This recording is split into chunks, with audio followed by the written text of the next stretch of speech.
જય શ્રી કૃષ્ણ. મારી ચેનલમાં આપનું હાર્દિક સ્વાગત છે. શિયાળાની સિઝનમાં આપણા દરેકના ઘરમાં ગોળનો ઉપયોગ કરીને વિવિધ પ્રકારના વસાણા અને ગોળ પાપડી બનતી હોય છે. તો આજે આપણે ઘઉંના લોટની સુખડી કરતાં પણ વધુ પૌષ્ટિક અને ગુણકારી જુવારના લોટની સુખડી બનાવીશું.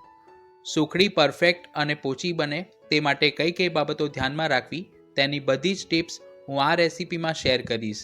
તો વિડીયોને એન્ડ સુધી અવશ્ય જોજો.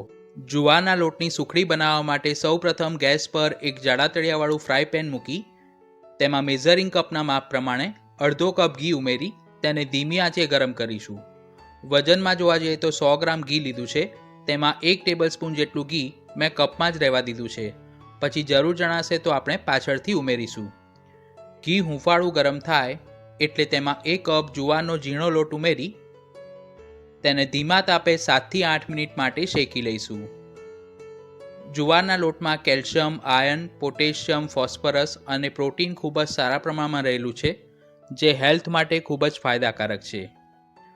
શરૂઆતમાં આપણને એવું લાગશે કે ઘી ઓછું છે, પણ જેમ જેમ લોટ શેકાશે તેમ તેમાંથી ઘી છૂટું પડશે. એટલે આ રીતે તેને તાવેથા વડે સતત હલાવતા રહેવું. સુખડી બનાવતી વખતે સામગ્રીના માપ ખાસ ધ્યાનમાં રાખવા. જો તમે 100 ગ્રામ ઘી લીધું હોય તો તેની સામે 100 ગ્રામ લોટ અને 80 થી 100 ગ્રામ જેટલો સમારેલો ગોળ લેવો. 3 મિનિટ સુધી લોટને શેક્યા બાદ જે કપમાં 1 ટેબલસ્પૂન જેટલું ઘી બચાવીને રાખ્યું હતું તે તેમાં ઉમેરીશું અને લોટ થોડો શેકાઈને સોનેરી રંગનો થાય અને તેમાંથી સુગંધ આવવા લાગે ત્યાં સુધી તાવેથા વડે સતત હલાવતા રહીશું. સુખડી બનાવતી વખતે જો તમે લોટને મીડિયમ કે હાઈ ફ્લેમ પર શેકશો તો તે બળી જશે, જેના લીધે સુખડી પ્રમાણમાં ચવડ અને કડક બનશે. એટલે જેટલો ધીમા તાપે શેકશો તેટલી તે વધુ પરફેક્ટ બનશે. જે લોકોને ડાયાબિટીસ, કોલેસ્ટ્રોલ કે હાઈ બ્લડ પ્રેશર રહેતું હોય અથવા તો વેઇટ લોસ કરવા માગતા હોય તેઓના માટે જુવારનું સેવન ખૂબ જ ફાયદાકારક છે. 7 થી 8 મિનિટ સુધી લોટને શેક્યા બાદ તેનો રંગ થોડો બદલાઈ ગયો છે અને શેકાવાના કારણે તેમાંથી ઘી છૂટું પડ્યું છે. આ સ્ટેજ પર ગેસની ફ્લેમ બંધ કરી પેનને નીચે ઉતારી લઈશું.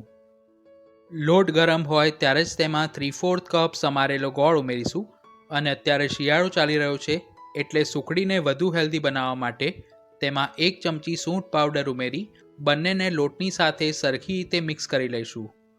પેન અને લોટ બંને ગરમ છે એટલે ગોળ ફક્ત એકાદ મિનિટમાં મેલ્ટ થઈ જશે.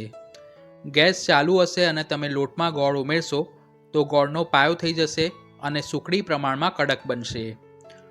ગોળને હંમેશા સમારીને અથવા તો ભાંગીને જ ઉમેરવો, જેથી તેને ઓગળવામાં લાંબો સમય ન લાગે. આ રીતનું સરસ એકરસ મિશ્રણ તૈયાર થાય એટલે તેને ઘીથી ગ્રીસ કરેલી થાળી કે પ્લેટમાં કાઢી અને ઠારી દઈશું. જુવારનો લોટ ગ્લુટેન ફ્રી હોવાની સાથે સાથે નોન એલર્જીક પણ છે, એટલે કે જે લોકોને ઘઉંના લોટની એલર્જી હોય તેઓ જુવારના લોટમાંથી બનતી અલગ અલગ રેસિપીઝ પોતાના રેગ્યુલર ખોરાકમાં લઈ શકે છે. મિશ્રણ ગરમ હોય ત્યારે જ તેને ઘીથી ગ્રીસ કરેલી પ્લેટમાં કાઢી લેવું. જો તે ઠંડુ થઈ જશે તો પણ તેને ઇક્વલ લેવલમાં સેટ નહીં કરી શકીએ. જેટલી જાડાઈના તમારે પીસ રાખવા હોય તે પ્રમાણે તેને પ્લેટમાં સેટ કરવું. ઉપરથી આ રીતે વાટકી વડે પ્રેસ કરીશું, જેથી ચારે કોર્નર ઉપર સુખડી સરખી રીતે સેટ થઈ જાય. હવે તેના ઉપર બદામથી ગાર્નિશિંગ કરીશું.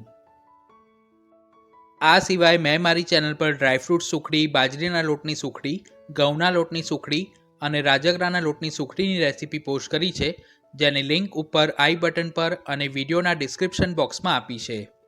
બદામથી ગાર્નિશ કર્યા બાદ તેને 5 મિનિટ માટે રૂમ ટેમ્પરેચર પર ઠંડી થવા દઈશું. પછી ચપ્પા વડે કાપા કરીશું. સુખડી થોડી હૂંફાળી ગરમ હોય ત્યારે જ તેના ઉપર ચપ્પા વડે કાપા કરી લેવા. જો તે એકદમ ઠંડી થઈ જશે તો પણ તેના એક સરખા ટુકડા નહીં કરી શકાય. આ સુખડી ઘઉંના લોટની સુખડીની જેમ જ ગરમા ગરમ ખાવાની ખૂબ જ મજા આવે છે અને જો તમારે તેને સ્ટોર કરવી હોય તો 1 મહિના સુધી રૂમ ટેમ્પરેચર પર સ્ટોર કરી શકો છો. એકદમ સ્વાદિષ્ટ અને પૌષ્ટિક જુવારના લોટની સુખડી બનીને તૈયાર છે. તેને સર્વ કરીશું. મિત્રો, તમે પણ આ જુવારના લોટની સુખડી ઘરે જરૂર બનાવજો.